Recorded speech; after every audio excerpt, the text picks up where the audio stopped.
je pense que dans les 15 années à venir, ça va bouger très fort.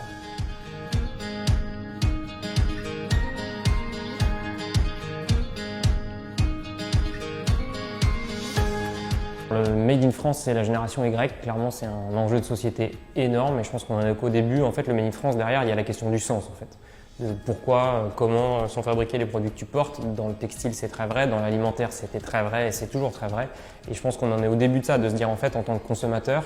grâce aux réseaux sociaux, grâce à toute l'info qu'on peut avoir, en fait, on sait maintenant comment sont fabriqués les produits qu'on consomme, par qui, par quelle entreprise, où ça, pourquoi, à quel prix, comment sont rémunérés les différents acteurs de la chaîne. Et on se rend compte qu'en fait, à un niveau très concret de quelle marque on choisit, quel produit on achète, en fait on a un impact. L'idée de fabriquer localement en circuit court avec des produits qui ne font pas 4 fois le tour de la planète, qui sont recyclés derrière, fabriqués en amont avec des bonnes fibres et qui sont le plus éco-friendly, forcément c'est un peu l'air du temps et je pense que voilà, aujourd'hui les générations se rendent compte de ça et vont aller de plus en plus vers des marques qui promeuvent ça, qui font en sorte d'avoir une démarche RSE globale, d'être engagées, d'être transparentes et d'être en fait collées avec l'histoire qu'elles racontent et qui elles sont en tant qu'entreprise. Donc ça, c'est un enjeu énorme et je pense qu'on en est au tout début. Pour moi, le secteur de la mode, dans 10-15 ans, il va être complètement transformé. La mode, c'est la deuxième industrie la plus polluante au monde et pour moi, les marques qui ont compris le sens de l'histoire, c'est des marques comme Patagonia, comme Veja,